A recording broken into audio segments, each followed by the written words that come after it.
It's not clear to me why it would be. Yeah.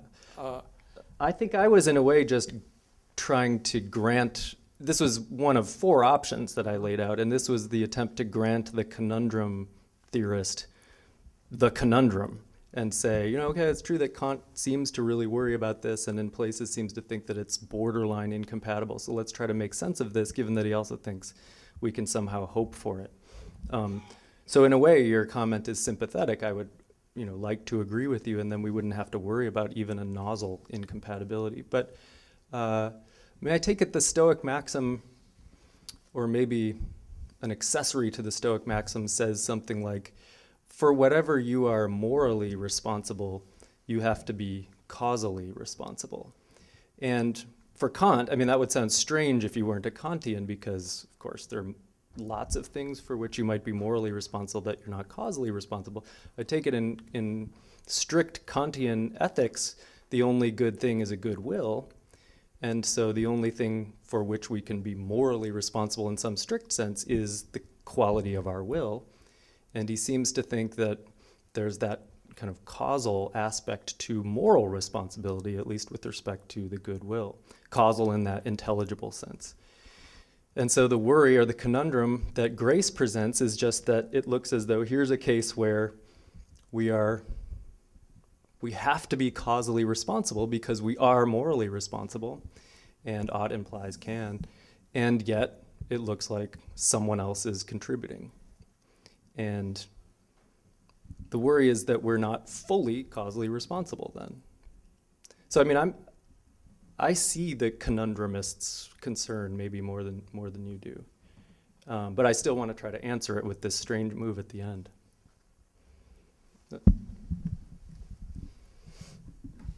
Thanks a lot. I didn't want to impose on the next speaker's time, so this is a very brief question.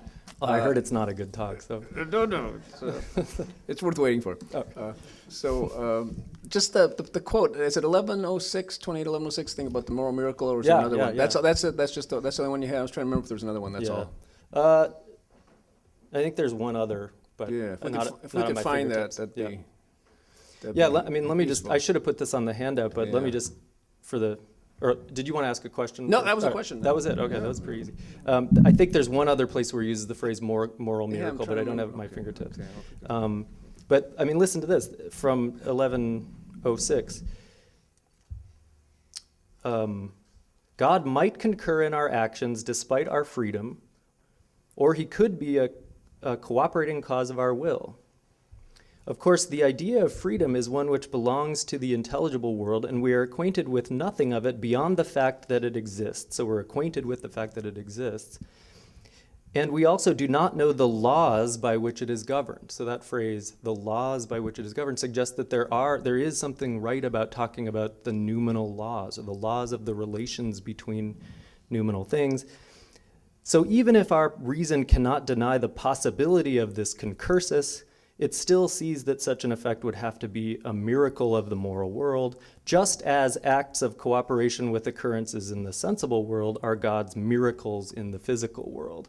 A slightly different analogy than I was trying to draw, but Kant sees the kind of interesting comparison to be made there. Clinton. Oh, Peter. Yeah, that passage answers part of the question, but I was wondering if I could pitch Eric's line textually a little bit. Yeah. So the inscrutability evidence in quote 2 and 5 come from this passage, from the section in religion called Moral Principle of Religion Opposed to the Delusion of Religion. Yeah. And it doesn't seem like there it's addressing the conundrum problem. It's addressing what could be evidence for a miracle, whether it's some kind of empirical thing or not. So it seems like there what Kant's denying is something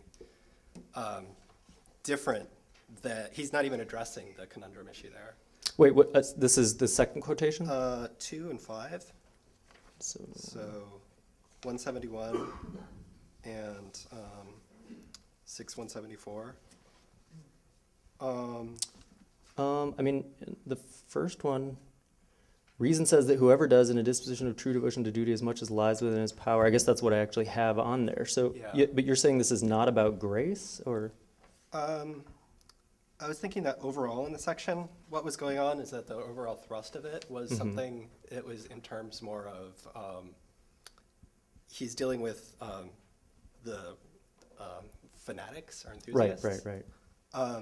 So that he might not be being as precise as he could here. And then when he is more precise in other places, like the transcendental idea of freedom, there he defines the ought implies as something beginning a series of occurrences entirely from oneself. And if it's something entirely from oneself, it seems like you generate a contradiction. And again, earlier in the religion, when he talks about the problem of grace, and he talks about the new man, he uses the terms of being another moral being.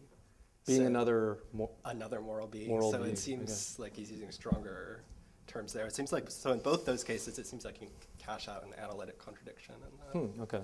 I mean, yeah, I would want to maybe argue about the passage not being Kant kind of speaking precisely about this. It does, you're right that he's arguing against the enthusiasts in some way who want to appeal to various kinds of things you can do in church or whatever to try to save yourself.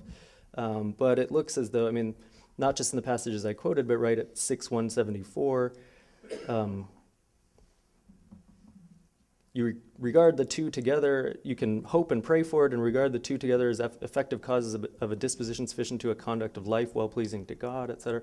It looks as though, I mean, I don't know, it looks as though grace is all over those couple of pages, and I don't know why you'd think he wasn't speaking carefully there as opposed to somewhere else. But, you know, we could argue more about that. But I agree that the main threat to the picture here, because I have to say that at the bottom-most level, most fundamental, you know, monadological level, I guess, for if you think that Kant's basically a Leibnizian, there's no impossibility.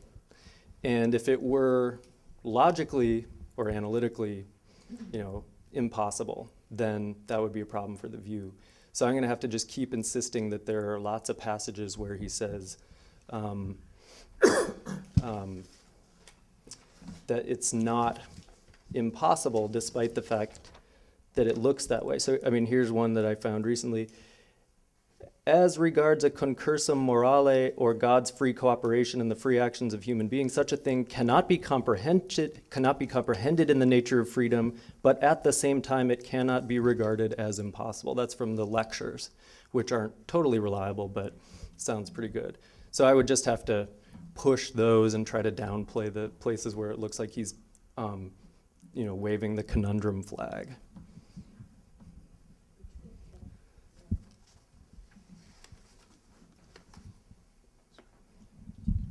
Just one thing about those passages when he says the concursus is possible only in cases of, I'll be talking about this a bit tomorrow, in cases of free action, not in cases of causes that operate by a necessity of nature. There are two contexts in which this comes up.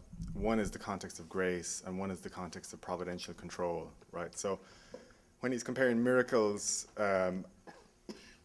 whatever miracles God is using to achieve his providential ends, and perhaps those miracles can include, as he sometimes says, altering the incentives to particular created wills in order to make them do something which they wouldn't have freely chosen in order to bring about his providential purposes. He's not there dealing with your conundrum. Your conundrum concerns the issue of how the free agent can be responsible when God is a co-cause or concurring cause with the will. He's dealing there with the issue of how God can providentially control the universe, given that the free agent's will is non-determined and so could choose something that goes against God's providential purposes. I say, yeah. That's not a big problem for him, he thinks, because there he doesn't have to worry about imputability. It's just about engineering, control. So you've got these libertarian free agents, and a lot of those passages in the lectures, you have to be quite careful because he's talking there about providential control. And so they don't, I agree with you though.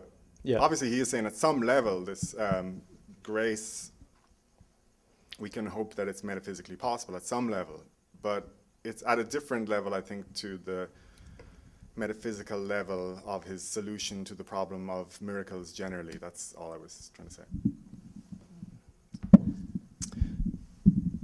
Yeah, you're right. It looks as though, I mean, when he talks about a moral concursus, that's where he's speaking of grace, but he does talk about other forms of concursus.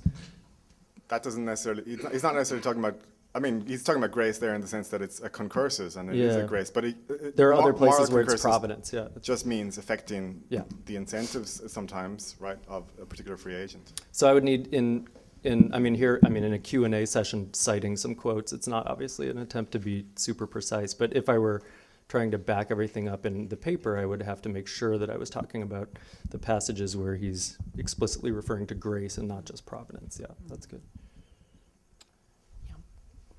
Thank you very much for a very formidable session.